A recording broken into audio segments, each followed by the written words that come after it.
Welcome back to another video. In today's video, we're going to be looking at the Polestar 3 in the static version, so meaning we're not going to be able to drive it, but we're still going to take a look at it and see what it offers. We right here have the performance package, so the top end, that's going to produce 517 horsepower. However, it's going to cost you 95,200 euros, so quite a hefty amount. If you get the non-performance version, you're going to be looking at the dual motor version, which is going to have 489 horsepower with 840 Newton meters, so quite a lot, and this one has 910. Let's first of all take a look at the front, where you can see we again have the normal Volvo or Polestar lights, which look very, very nice. I like that, with some black touches around, which are all going to be gloss black or piano black, which does look pretty cool. And in the front we do have the smart zone, which just like in the Polestar 2, this is a little bit smaller, but we do have our smart zone in here, so the sensor cluster, that's what it's also called, for the camera in the front, 360-degree camera, and also some other safety features which are in there, which is a nice touch. Let me know if you think that is nicer than a fake grille. I personally like it. If we go further down, we can see we do have some intakes in here, which do look pretty cool and just makes the front look a little bit aggressive. And because we do also have some, well, CV touches, the CV value is actually fairly high at 0.29 for the Mustang, for instance, that we had the Mach-E 0.233, and that's almost basically the same size. Up here, if you come a little bit closer, we can see we have kind of like this front end spoiler where we can see that the air is going to go over the hood. That's going to help the aerodynamic and just look a little bit nicer. I personally like it, but it is going to open, or it's going to make the front a little bit difficult to open because you have to do it from the side, you can't do it from the front. Let's continue further on to the side, where we can see that we do also have a little bit of a Polestar logo on the side, which does look pretty cool.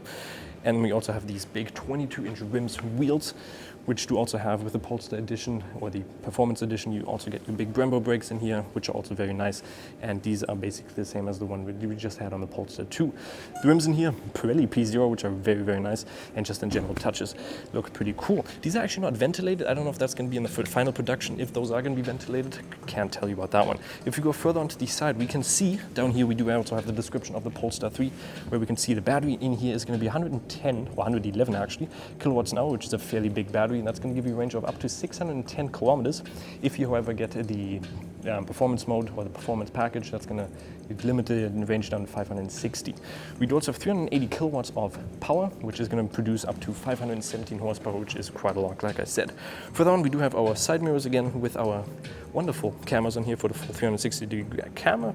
And if you look further down, we can see this is actually not plastic. It does look a little bit like plastic, but it's actually fairly good quality down here. Just makes it look a little bit more, well, luxurious, and just it looks actually pretty cool. We have our wonderful door handles on the side, which do fold in once the car is closed.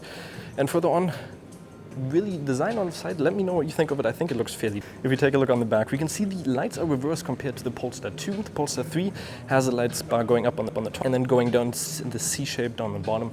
That is reversed with the Polestar 2, obviously. But still, it in my opinion, it looks a little bit round in the back.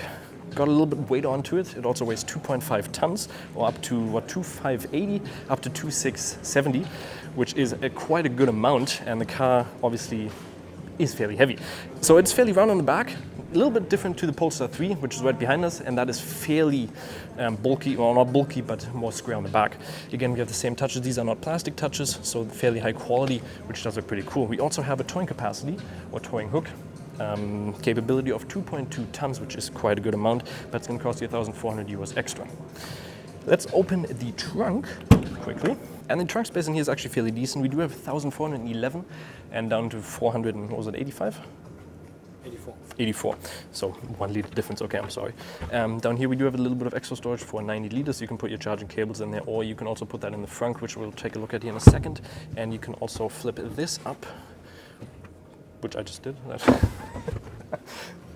But you do also have fairly good towing hooks in here, which are safety straps, which is also nice. And you can see we can also fold down the back there just for some more pass through, for instance, skis or something like that. And the load is fairly high because the car is, well, not that high, but the loading height is actually going to be a little bit higher. So around 1.6 meters, that's how tall the car is. And then if you obviously want more space, you can put up the front, where we have this little magnetic thing, which is actually pretty cool. So it does, you can hear that, is with magnetics. And in here we have a little bit more storage space where you can just put some cables in there or whatever you want.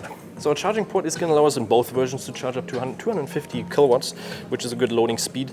And that's going to give you from 10 to 80% in around 30 minutes, which is a fairly good rate. and obviously 111 kilowatts battery, which is pretty nice.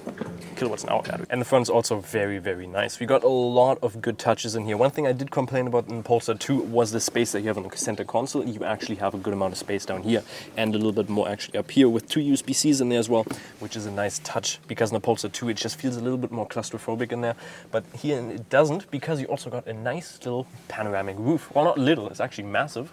You can't open it, unfortunately, but that is because it just looks a little more fluid, because you got that full panoramic roof going all the way through, which is nice. When it comes to storage space, you got quite a lot, like I said, down there. And we also have some in the center console with a thing that goes down like 50 meters. That thing is massive. I don't know what you want to put in there, but you can put like big bottles in there as well, which is nice. And a lot of piano black in the middle, which I'm not the biggest fan of because that's going to scratch a lot. It looks good at the start, but then after a while it doesn't look that nice. In here we do have 2 cup holders and also a Google built-in. So we do actually have Android in here, and we do have Google Maps built into it. Inductive loading in the front, which is also a nice little touch, and this big play and pause button for your audio selection and general selection. This is a test build, so the system in here is not going to fully work, but you can see you got the navigation, which basically is the same, and then you got Google Assistant. So it's an Android car. Hopefully, what I'm hoping is that this also has wireless Apple CarPlay, unlike the Polestar 2. That would be a very, very nice touch. You can also see the steering wheel has been built a lot different. This is a cool looking, wonderful little steering wheel. But we do have these touch-sensitive controls, which again, I'm not the biggest fan of. It does make it look very sleek. But I'll have to test it out how it actually feels. I can't do it right now because it's a pre-production car, so it's not going to be able to turn on. And if I'm not totally mistaken, I think this also... Actually, no, it doesn't. Okay, I thought this was going to move with your steering input, but it doesn't. It looks a little bit more like the Ford Mustang Mach-E that we had in there. So the display in here actually, well, hopefully once it turns on, it looks pretty good. And also the heads-up display we have in here, unlike in a Polestar 2. One thing up here, which looks amazing, looks like a jet turbine, is the Bowers & Wilkins sound system, which has 25 speakers. You actually have 2 in your headrest, which is nice. And this is going to produce 1,610 watts. If it's anything like the Volvo Bowers & Wilkinson sound system that you have, this sounds amazing. Definitely an option that is going to come standard with the car, so very, very nice. Quality-wise in here, wonderful fabric on here, which is very, very smooth and just feels amazing to rest your hand on. The seats in here are basically the same that we had in the Polestar 2 just a couple of days ago. Ventilated and heated seats. And also up here you can see you got this black touch, which looks very, very cool with contrast to the white, which is the Napa leather. And you can also see the animal welfare secured 1.8 points, so you can see how much CO2 it produced. And you can also 100% traced leather, so just a small little touch or gimmicky. Traced leather basically, if I'm not totally mistaken, means that you're able to trace back to where that leather actually came from. And then quality-wise, on the side we do have the Bowers & Wilkinson, again, logo on there, which looks really nice. And further down, just amazing quality. And then also another Bowers & Wilkinson down there. And down on the bottom, it's actually not plastic, but a very, very nice, well, not a very, very nice, but a little bit cheaper than the other materials up top. But it still feels very nice, so you don't have any plastic here at all. And also the center console, very, very sturdy. Up here we do have this like black trim for the wood, which looks amazing, and this big climate control, which is pretty cool. Like I said, infotainment system, it also feels like it's a little bit floating in there. Obviously it's connected to the back, but it just looks very sleek and nice. We do also have electrical seats, which only have one button and they control everything. So you can up them, you can also, if you press on the sides, this doesn't work right now. Okay, you can look on here. It just popped up with tow mode, jack mode. So that's a little bit cool. So it does seem like it has an air suspension where you can jack up the mode. I don't know if that's what it means, but maybe the suspension is going to level up a little bit, which is cool. We do also, one thing that we do have is soft closed doors, which is nice. You can see a clip of that right now. Again, the back feels really, really spacious because of that big panoramic window. You do also have good amount of headrest. I'm headroom, 5'11" or almost 6 foot.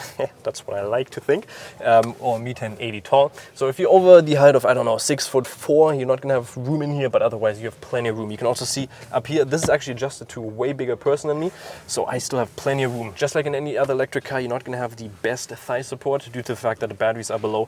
So yeah, long distance might be a little bit uncomfortable, but otherwise this feels really, really nice, and you can't stretch this out. But again, I don't know if they're going to be vented or only heated seats in the back, which is okay, but they also feel really, really comfortable with easy to get access to your ISOFIX point, just like any other Polestar, but you got to put this somewhere. If you lose track of it, you're going to get a lot of stuff in there. Again, with the Polestar edition, or the engineered edition, with the performance package, there you go, you get your wonderful golden touches in here again, and you also get a center console where you can also have some wonderful cup holders in there, 2 of them. And like I said, center console is going to be able to fold out just so you can have some skis going through here. In the center, we do also have a touch-sensitive controls for our heated seats and also our climate control in the back. 2 climate controls right here, which is nice, and 2 USB-Cs down here. We also have a little bit more storage space in here, which look very, very sturdy. If you look at the side, again, basically the same as the front, same material, Bowers & Wilkinson everywhere, which is amazing. And also Bowers & Wilkinson actually in the roof, which is also cool. So right up here we do have some Bowers & Wilkinson and some more light down here, which isn't actually that big. But that is basically it for the back. So let me know what you guys think of the Polestar 3. Hopefully this gave you a quick insight of what the car is potentially going to look like, because this is still a pre-production car, but it does look fairly good in my opinion. I'm excited to think, or to see what this car is going to offer in the SUV space. Hopefully you guys did enjoy the video. Make sure to like and subscribe, and we'll see you next time. Bye-bye.